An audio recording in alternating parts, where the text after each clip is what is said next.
My own replica, ये हमारी series का नाम रहने वाला है और ये सीरीज़ बहुत अमेजिंग होने वाली है। इसका कारण पता है क्या है? इसका कारण है कि इसके अंदर काफ़ी सारे लॉजिक्स हैं और ये मल्टीवर्स से रिलेटेड है और ये बहुत लॉजिकली समझ के बनाई गई है मेरे द्वारा। तो चलिए शुरू करते हैं। सबसे पहले हम अपने यूनिवर्स को समझते हैं। हमारा यूनिवर्स सूक्ष्म स्तर पर और विराट स्तर पर अनंत है, समझने से भी परे है। अगर आप एक एटम को देखो, सबसे पहले तो अपने आप को देखो, अपने आप को थोड़ा जूम करो, आपको अपने अंदर ऑर्गन्स मिलेंगे। किसी एक ऑर्गन पे जूम करो, आपको टिश्यूज़ मिलेगी। उन टिश्यूज़ पे जूम करो, आपको सेल्स मिलेंगे। उन सेल्स को जूम करो, उनके न्यूक्लियस में आपको क्रोमोसोम्स मिलेंगे। उन क्रोमोसोम्स को जूम करो, आपको डीएनए मिलेगा। उस डीएनए को जूम करो, आपको जीन मिलेंगे। उन जीन्स को जूम करो, आपको न्यूक्लियोटाइड्स मिलेंगे। उन न्यूक्लियोटाइड्स को जूम करो, आपको एटम्स मिलेंगे। उन एटम्स को जूम करो, आपको इलेक्ट्रॉन, प्रोटॉन और न्यूट्रॉन्स दिखेंगे। और जूम करो, फिर आपको क्वार्क्स दिखेंगे। और जूम करो, फिर आपको दिखेगी एनर्जी और मल्टीपल माइक्रोस्कोपिक डायमेंशंस, जो इतने छोटे होते हैं कि वेव्स के फॉर्म में होते हैं और क्वांटम स्टेट में होते हैं। ये समझना बहुत मुश्किल है, लेकिन असल मायनों में ये सब एग्जिस्ट करता है। Quantum dimensions. अब उन क्वांटम डायमेंशंस के अंदर मल्टीवर्स भी हो सकते हैं, क्योंकि हमारी समझ के परे हैं। हमारी समझ अभी तक इन क्वांटम डायमेंशंस को भी पूरी तरह से समझ नहीं पाई है। इनके परे सोचना तो भूल ही जाओ। और अगर अगर हम स्पेस लेवल पर जूम करें, तो आप अगर अपने आप को जूम करो तो आप किसी शहर में होंगे। और जूम करो तो आप किसी कंट्री में होंगे। और जूम करो तो आप किसी कॉन्टिनेंट पे होंगे। और जूम करो तो किसी प्लेनेट पर। और जूम करो तो किसी सोलर सिस्टम के अंदर एक छोटी सी घूमती हुई गोली। सोलर सिस्टम के अंदर छोटी सी गोली क्यों? क्योंकि सन हमारी अर्थ से बहुत बहुत बहुत ज़्यादा बड़ा है। अब अगर हमारे यूनिवर्स को देखा जाए तो हमारे सिर्फ गैलेक्सी के अंदर ही हमारे सन से भी कई गुना बड़े स्टार्स है। फिर गैलेक्सीज, ऐसी बिलियंस ऑफ गैलेक्सीज है हमारे यूनिवर्स में। अब एक कॉन्सेप्ट और आता है, बिग बैंग, कि एक ऐसा पॉइंट था जिस पर यूनिवर्स की सारी एनर्जी एक पॉइंट पर एकाग्रित थी और एक भयंकर ब्लास्ट हुआ और वो सारी एनर्जी फैल कर मैटर बन गई। मैटर वही सबसे पहले क्वार्क्स बने, फिर वो जुड़कर इलेक्ट्रॉन, प्रोटॉन, न्यूट्रॉन्स, और ये जुड़कर सबसे पहला एटम बना। दुनिया का, यूनिवर्स का सबसे पहला एटम था हाइड्रोजन। फिर वो हाइड्रोजन के एटम्स जमा होते गए, एक जगह पर मास जमा होता गया। वो क्लाउड्स की फॉर्म में थे और जमा होकर एक प्लेनेट के रूप में नहीं, एक स्टार के रूप में, एक स्टार के रूप में जमा हो गए। उन पर लगने वाला ग्रेविटी का प्रेशर उन्हें दबाता गया और उनके अंदर हो गए start nuclear fusion. Nuclear fusion ऊर्जा बनाने का सबसे पावरफुल स्रोत है, आज तक का डिस्कवर्ड, स्पेस लेवल पर भी। फिर जैसे जैसे उन पर उन स्टार्स पर प्रेशर बढ़ता गया, वो एटम्स कंप्रेस होने लगे, दबने लगे। उनके अंदर कंप्रेशन इतना स्ट्रॉन्ग हो गया कि वो एक दूसरे के अंदर फ्यूज़ होने लग गए।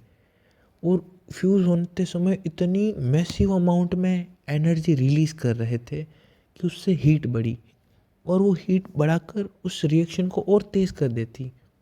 और ऐसे करते करते दो हाइड्रोजन के एटम्स जुड़कर एक हीलियम का एटम बने। ऐसे जुड़ जुड़कर आज हमारी जो पीरियोडिक टेबल में 118 एलिमेंट्स है, वो सब इसी जादू से बने हैं।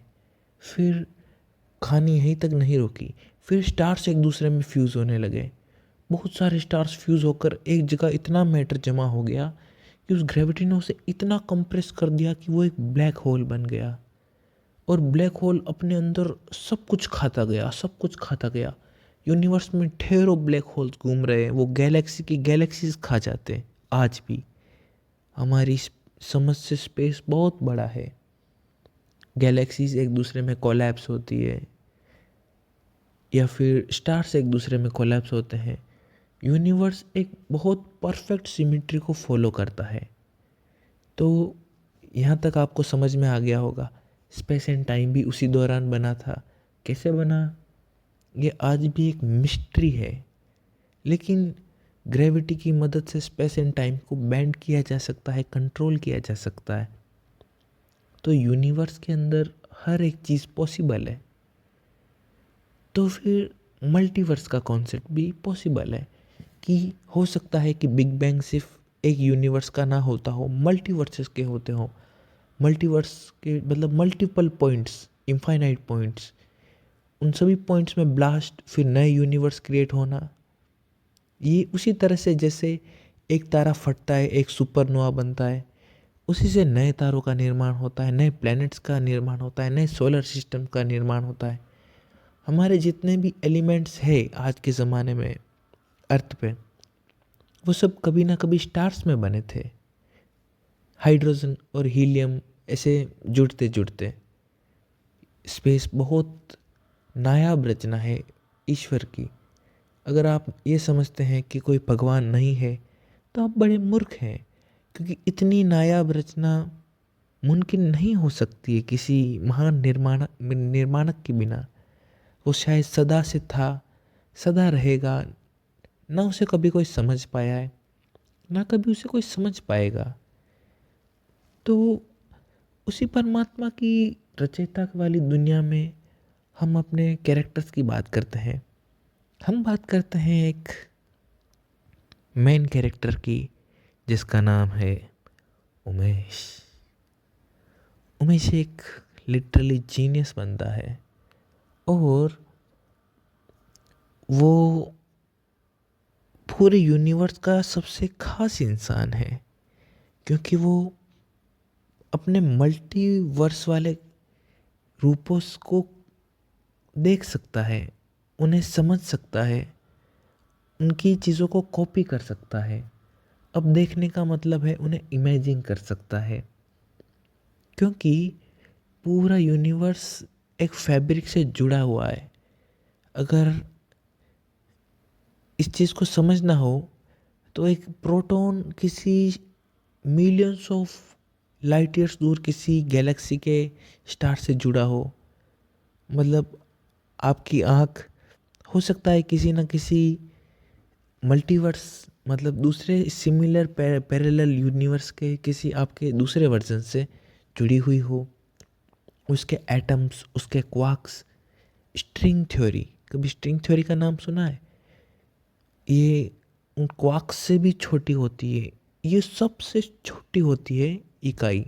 स्ट्रिंग एक धागा एनर्जी का जो वाइब्रेट करता है, अनंत समय तक वाइब्रेट करता रह सकता है।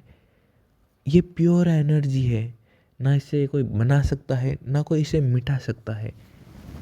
इसे सभी लोगों ने काफ़ी अलग अलग नाम दिए हैं। धर्मों ने इसे ईश्वर बना दिया है, वैज्ञानिकों ने इसे एनर्जी का नाम दिया है, लेकिन ये क्या है इसे कोई कभी ठीक से समझ नहीं पाया है, क्योंकि ये एक रूप से दूसरे रूप में प्रवेश करती है।